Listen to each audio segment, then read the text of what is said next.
Hey guys, so last night when I was closing up the greenhouse, something scurried across the floor, and that's the second night in a row I've seen something. So I'm going to show you the most humane and easy to make trap that works extremely effectively for mice and rats. It only takes two really basic components and it works perfectly.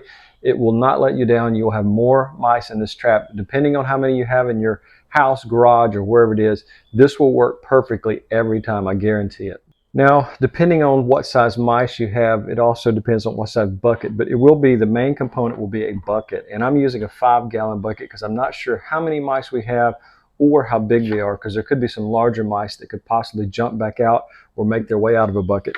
If you think you just have really small mice around your house, you can use something like a 2-gallon bucket, but I would recommend 5-gallon because once they go in there, they're not going to get back out, and I'm going to show you some tricks to making sure they don't get back out. When I say humane, I mean that you can, this is a live catch trap. You can relocate them, take them to a field at least more than a mile away from your house. You'll never see them again, and they'll be able to spend the rest of their life eating berries and whatever else is growing in that area. Now, the first thing you need is a good cutting board because you don't want to mess up any countertops you might have. But we're going to use the bucket itself as a template. I'm going to show you why this is really critical. The top of this bucket, what's a bucket? The top of this bucket is slightly bigger in diameter than the bottom. So we want to use the bottom part of the bucket as the diameter to cut out our trap mechanism. So the top of the bucket is not where you're going to do it. You're going to set this on a piece of cardboard and we're going to cut that out.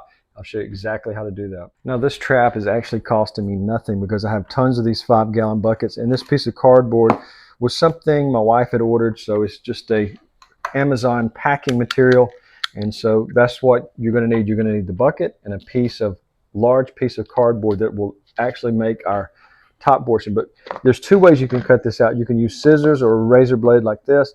You can either mark it with a pen, which I'm going to do both,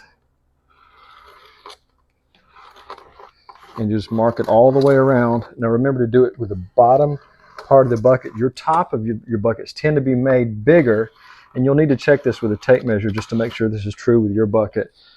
But generally, the tops are wider, the bottoms are more narrow. So that's what you're wanting to do. You're wanting to cut out the bottom template in this round circle right here. Now we've got our cutting board underneath the cardboard, and we're just going to carefully go around this circle. And it probably won't be a perfect circle, but we're just going to carefully cut this out. It doesn't have to be perfect, but you just want it to completely be a complete circle that will fit in the top of the bucket.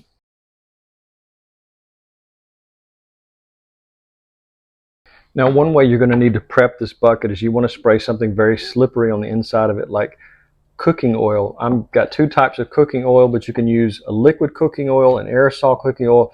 You're just wanting to treat the inside of this bucket, spray around the perimeter of it, at least from the close to the top, at least halfway down. You want to make it as hard as possible for any of these rats or mice to climb their way back out. And something like this will make it very slippery and impossible for them to escape. Now you want to drill a hole in two sides of the bucket, but not at the center point. You want it kind of moved back away from the center, maybe a couple of inches. And you're going to insert a steel rod of some type. You can also use maybe a cooking skewer or something like that, but you want it to be something that's durable. So I'm using this little stem holder is for our flower garden. It holds flowers that become too top heavy and they tend to fall over. But I borrowed this from my wife's collection of garden supplies. So this right here is what we're doing. We're going to put it in about right here. We're going to drill a hole on each side, and I'll show you exactly how to assemble the last few parts of this very humane trap. Now again, you don't want this too far down on the bucket. You want it very close to the top, not on the rim itself, but just below the rim. So I'm going to start our first hole and drill that right here.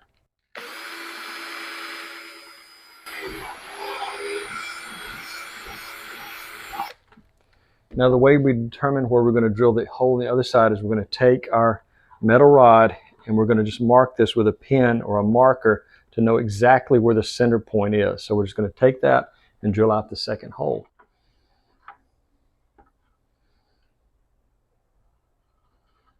So now you need to do a little bit of alignment testing. We're going to try to center this just like this, and we're trying to make sure that our metal rod goes through this. So we'll need to mark this on both sides of our piece of cardboard and make sure we have the center. We don't want it too close to any of the sides because it might jam as it releases the mouse down into our trap.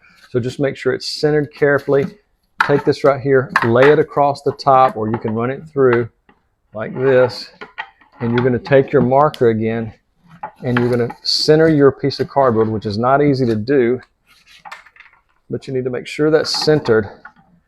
And this is a little bit complicated. I think it might be easier just to lay it on top like that.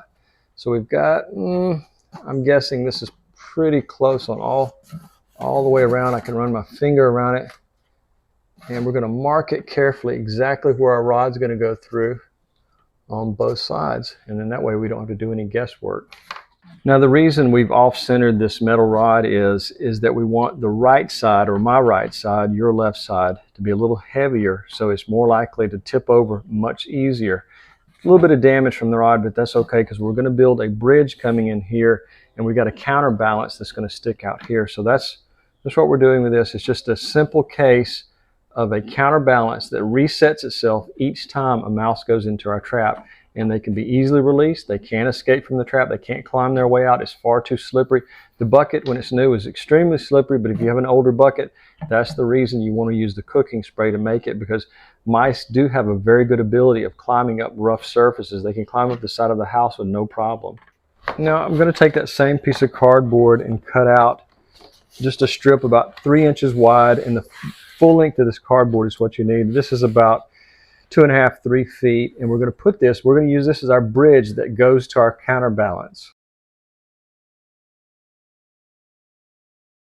Now I may have to make my bridge a little bit longer because this is really steep. We want it to be as easy as possible for the mouse to get from the floor level all the way up to the rim of the bucket. But for right now, I'm going to tape our little ramp using some painter's tape onto the bucket right in the center of our cardboard circle. We don't want it to be off to one side. We want it to be right in the center. I'm going to take some painter's tape, and I'll probably add another section of cardboard to make it easy. We're going to use a bait that no mouse can resist, and I'll show you that in just a second. But that's where we are, right in the center of the cardboard, and we want the ramp to be not too steep of an angle. That's a little bit steep. I think the mouse could climb it, but it could be a little bit difficult. So I'm going to say maybe at this angle here, and maybe add another piece of card. Maybe actually put something under it and add another piece of cardboard and tape it.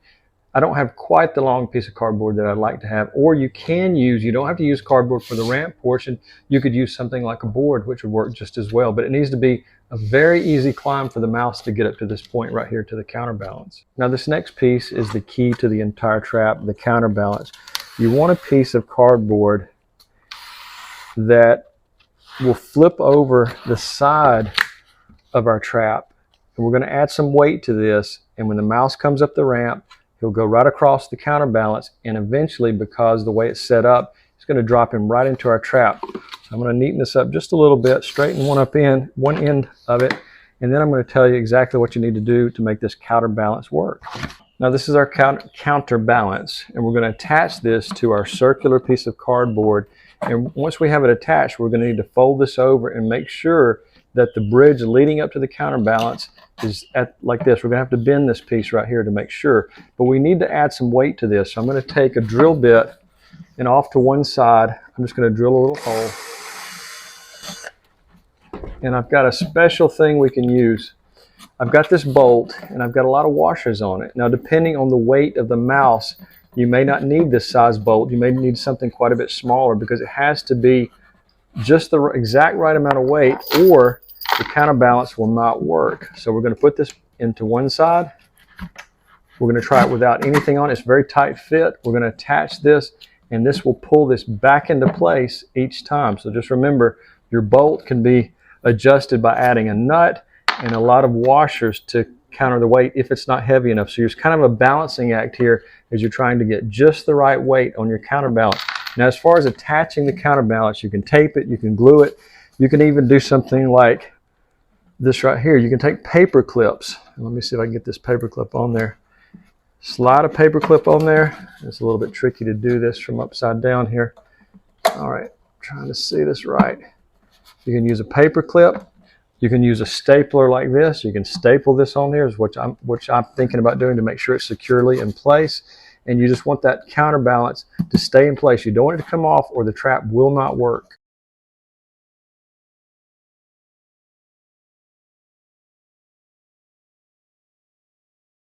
Now this is the basic setup right here. The mouse comes up the ramp, goes across our counterbalance, goes onto the trap. You're going to put something like peanut butter or something very sticky right here close to the end of the trap. So as the mouse comes in, the trap, his weight, the weight of the mouse, causes it to flip forward. So this bolt is a little heavy. See, without the bolt, it automatically moves forward like that. But I think this bolt is a little bit better sized for the small mice that I have. So something like this is perfect. It's going to reset itself each time. It's completely humane. You're not going to hurt the mouse in any way, and you'll be able to relocate them. If for some reason you hate mice, you don't want to relocate them, then you would fill the bucket up with about 1/3 water and soap. The mouse would drown in there. But for me personally, I don't want to do anything to hurt the mice. I just want to have them relocated so they're not inside of my greenhouse or anywhere around my workshop.